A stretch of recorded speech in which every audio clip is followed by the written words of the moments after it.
Les Américains disent fake it until you make it. Ce qui veut dire fais semblant jusqu'à ce que tu deviens. Dans cette vidéo, je vais vous donner les clés de comment est-ce que vous attirez les clients qui payent le prix de vos produits. Parce que ne vous excusez pas de pourquoi est-ce que tu vends les produits chers. Pourquoi tu vends les produits chers comme ça? Qui vont payer ça? Il y a des gens qui vont payer ta marchandise. Il faut juste connaître où ils sont. Il faut juste connaître comment est-ce que tu vas te mettre en position pour pouvoir les attirer. Dans cette vidéo, je vais te donner toutes les clés, Madiva. Je te donne toutes les clés de comment est-ce que tu vas faire pour les attirer.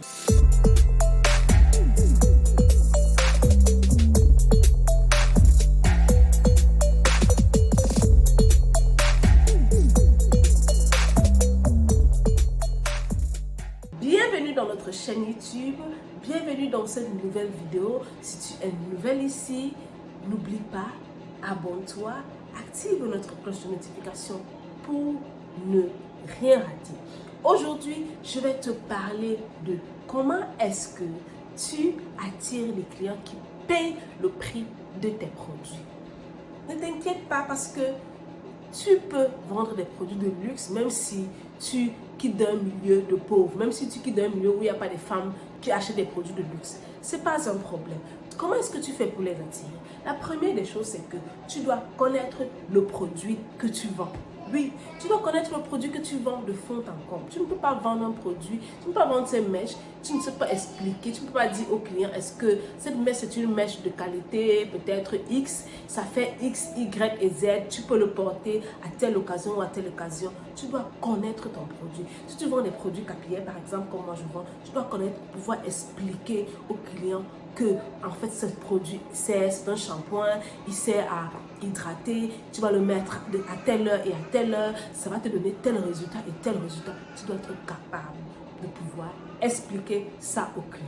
Tu dois être capable de connaître ton produit. La prochaine chose que tu dois savoir faire, tu dois connaître, c'est connaître ton client. Identifier le client qui va payer le prix cher.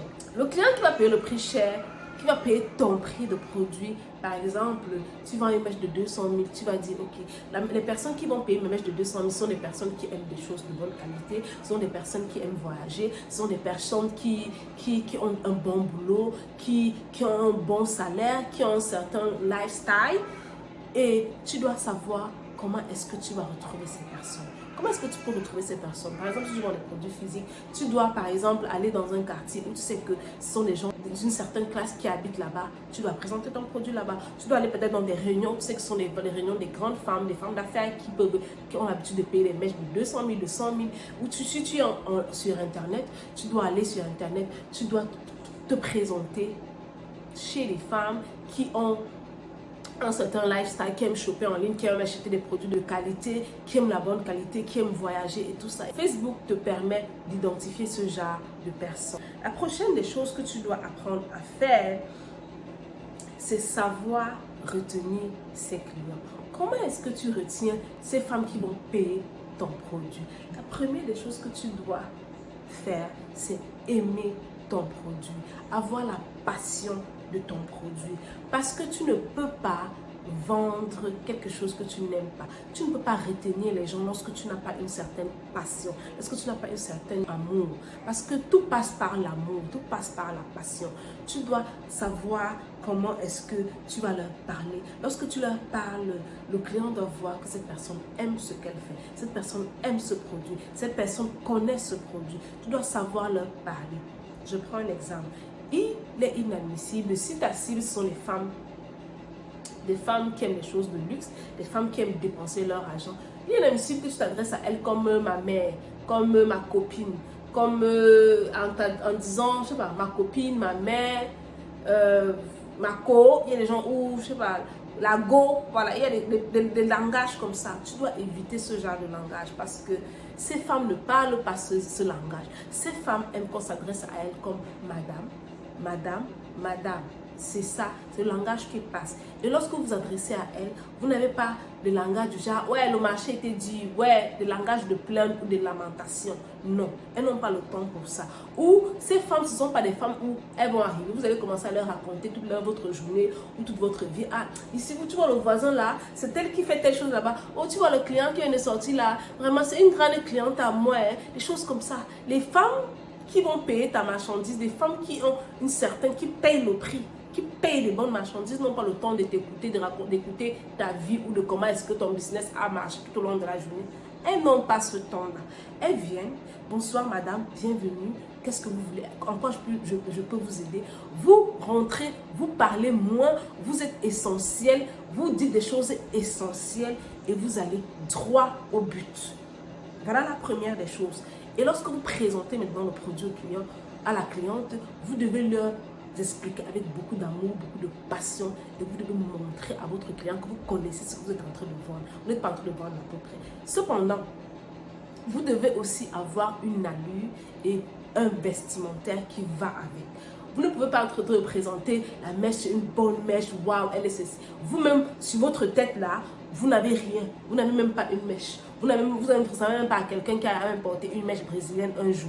Vous ne ressemblez même pas, même si c'est que vous travaillez chez quelqu'un. Si vous travaillez chez quelqu'un, votre patronne, si elle ne vous fait pas porter des mèches, si vous travaillez chez quelqu'un, vous ne portez pas de mèche brésilienne, il y a un problème. Si vous travaillez chez quelqu'un, vous vendez des vêtements par exemple, vous n'avez jamais mis un des vêtements que vous vendez dans votre boutique là sur vous. Ça veut dire que vous ne faites pas encore, votre patron ne comprend pas qu'est-ce que c'est le marketing. Vous devez être capable de vous présenter en présentant votre produit. Vous-même, vous avez une allure qui va avec votre produit. Les Américains disent fake it until you make it. Donc, fais semblant jusqu'à ce que tu deviens. Fais semblant jusqu'à ce que tu deviens. Si tu n'es pas encore capable d'acheter les mèches de 300 000 et que tu travailles dans un endroit où on vend les mèches de 300 000, porte les mèches de la boutique. Porte, parce qu'il y a une chose qui est vraie, c'est que les clients aiment d'abord ce que tu portes.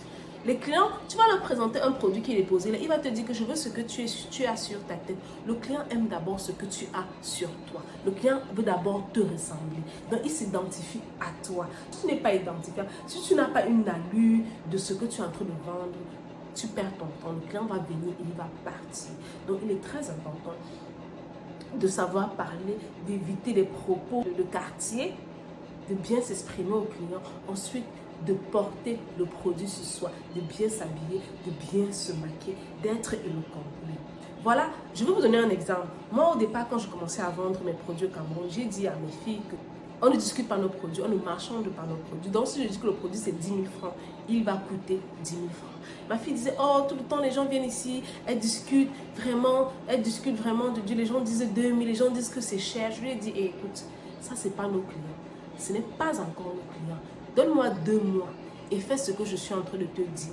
Tu vas voir que toutes ces filles vont aller à Mokolo. Toutes ces femmes-là vont aller ailleurs parce que ce n'est pas notre client. Il est inadmissible que tu vends un produit à 10 000, quelqu'un te dit qu'il a 2 500. Ça, ce n'est pas ton client. C'est pas ton client. Il ne sait même pas de quoi il s'agit. Et toi également, tu ne le présentes pas bien le produit. J'ai dit, ok, on va travailler. On a 2 mois, on va travailler ensemble. Premièrement, je constate que tu as les langages de ma mère, ma coach, tu te familiarises un peu trop avec les clients. On dirait que tout le monde, c'est tes parents, ou ce sont tes soeurs, ou c'est ton, je ne sais pas trop quoi. Ce que tu vas faire premièrement, tu vas me changer le langage. Tu ne vas plus appeler les gens ma copine, ma co. Tu vas plus appeler les gens ma mère. Même si c'est ta mère qui vient en boutique, quand elle entre dans ta boutique, c'est madame. Les mamans là, c'est à la maison, c'est dehors, c'est pas dans la boutique. Si c'est ta copine, quand elle est dans ta boutique, tu t'adresses à elle comme madame. Et quand tu viens au boulot, tu t'habilles très bien, tu te maquilles très bien, comme si tu allais rencontrer Chantal Biya, comme si tu allais rencontrer le président de la République. Quand tu t'habilles comme ça, lorsque le client va entrer dans ta boutique, il va d'abord te regarder. Tu seras propre, tu seras belle, présentable. Et quand tu ouvres la bouche pour parler, tu dis bonsoir madame. Tu dis, même si c'est quelqu'un qui te connaissait, là il va changer déjà. Dans sa tête, il va comprendre qu'ici, on est sérieux. Ici, on est en train de faire une vraie promesse. Ici, ça c'est une entreprise. Ici, on fait des choses sérieuses. Et là, lorsque tu vas lui dire que son produit c'est 10 000 francs, après avoir bien expliqué, il aura honte de te dire qu'il a 5 000. Il aura honte de discuter ton produit. Essaye ça, fait ça, on a travaillé dessus. Quelques mois après, elle me dit, waouh, les clients viennent même, elles enlèvent même les chaussures avant d'entrer en boutique. Je dis, voilà, les clients viennent et me disent que, waouh, tu es bien habillée, madame. On ne m'appelle plus la jeune fille, on m'appelle madame. Je dis, bien effectivement. Et des femmes qui sont même parfois plus âgées que moi, elles viennent. Je dis, bien effectivement, c'est comme ça. C'est comme ça que les clients qui venaient discuter, les produits ont commencé à disparaître un à un. On commençait à disparaître et les clients qui se sentaient à l'aise, qui venaient. Et maintenant, lorsqu'elles venaient même, elles parlaient, elles étaient au compte, elles-mêmes, les clientes, elles se sentaient à l'aise. Elles sentaient que toi et elles, vous parliez le même langage. Elles sentaient qu'on parlait le même langage avec le client. Donc c'est comme ça qu'elles ont dit, non, ici c'est mon milieu. Ici, c'est ici que je vais rester. C'est ici que je vais acheter mes produits. Donc c'est quelque chose de très important. Vous ne pouvez pas vendre un vêtement, par exemple, vous n'êtes jamais bien habillé. Je ne sais pas comment vous faites. Vous n'êtes jamais bien maquillé. Vous n'êtes jamais sur vos talons. Non, vous vendez. Le client achète ce que tu as sur toi. Quand tu te présentes devant le client, tu dois avoir une tenue bien habillée. Lorsque tu dis 100 000, 200 000, 300 000 au client, le client a honte de discuter ou avant de parler, il va dire, ouais, ok, je vais aller encore chercher l'argent. Il va te parler avec beaucoup de respect. Mais lorsque tu n'es même pas présentable, tu ressembles à quelqu'un qui a tellement de problèmes, qui a besoin d'aide. Et là, tu es en train de dire au client que le produit c'est 200 000, le produit c'est 100 000. Il va te regarder comme s'il a dit, attends un peu. Il va même te manquer de respect, dire, est-ce que tu sais ce que tu es en train de vendre? Il va te dire ça parce que tu... Ou bien celui qui est trop gentil va dire, va tourner le dos parti. Il va dire, mais attends. Donc c'est ça, ce sont des choses qui sont très importantes. Très importantes. La prochaine des choses qui est aussi très importante, c'est l'esprit, le mindset que tu as, le mindset que les gens qui travaillent dans ton entreprise ont. Vous devez être sûr de votre produit, vous devez être sûr de ce que vous êtes en train de faire. Vous devez avoir un esprit gagnant. Vous devez avoir un esprit positif. Parce que quand quelqu'un rentre dans votre boutique, il y a un esprit. Il y a un esprit qui habite la boutique. Donc si dans votre boutique, vous passez le temps à dire, je ne sais même pas si le business il va donner. Ah, on essaye seulement. Ou, je ne sais même pas, on m'a demandé même de vendre les produits ici. Ou vous êtes toujours en train de vous plaindre que, ouais, je n'ai rien vendu aujourd'hui. Demain, ouais, je n'ai rien vendu. Ouais, on ne m'a pas payé. Ouais, vraiment, c'est dur jusqu'à le Cameroun est dur. Oh, vraiment, le pays, c'est dur jusqu'à. Ouais, vraiment, toujours en train de vous plaindre. Qu'est-ce que vous êtes en train de faire? Vous êtes en train d'installer. Vous êtes en train d'installer tous ces esprits-là dans votre boutique. Et ça reste. Ensuite, et un autre truc, c'est que lorsque vous avez des clients qui viennent tout le temps parler dans votre boutique, de se plaindre je sais pas, il y a des boutiques au Cameroun, il y a des gens qui viennent dans la boutique de leurs amis, ça c'est toute la journée, ils vont prendre le sujet A, le sujet B, le sujet c'est parler de leur famille, parler de leur mari, parler de tout ce qui ne va pas, faire le commérage. Un client entre, toi avec la cliente, elle vient toujours si elle me dérange comme ça, là, elle n'achète jamais. Vous êtes en train de parler de vos clients. L'autre client, en celle-là, non, comme la cliente qui arrive là, c'est une bonne cliente, elle va acheter. Et vous parlez de vos clients à qui? À vos copines ou aux autres clients. Qu'est-ce que vous êtes en train de faire? Vous êtes en train de polluer votre boutique. Vous êtes en train de chasser.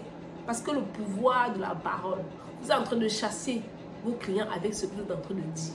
Maintenant, demain, quand le client va arriver, il ne va pas se sentir à l'aise. Il ne va même pas arriver. Celui qui va arriver ne va pas se sentir à l'aise dans votre boutique et il va repartir. Vous allez vous dire, mais qu'est-ce qui ne va pas? Ou maintenant, ceux qui vont arriver là, ce sont ceux qui sont en train de dire, hé Marco, tu es chez ma soeur et tout ça là. Donc faites très attention. Votre boutique, l'esprit qui environne votre boutique doit être pur, doit être positif, doit être pur, doit être positif. C'est très important. La prochaine des choses et la dernière des choses, c'est le branding, c'est le packaging que vous mettez. Le packaging peut être quoi? Votre boutique est toujours propre, votre boutique est toujours présentable. C'est pas parce que vous avez ouvert votre boutique, c'était beau, propre, que après c'est fini.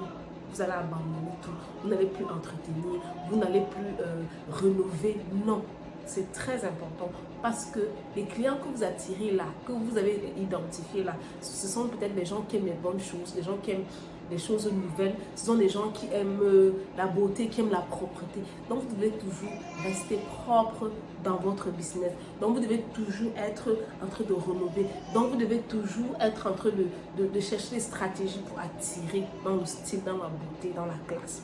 Aussi, vous devez avoir un bon packaging, un bon emballage.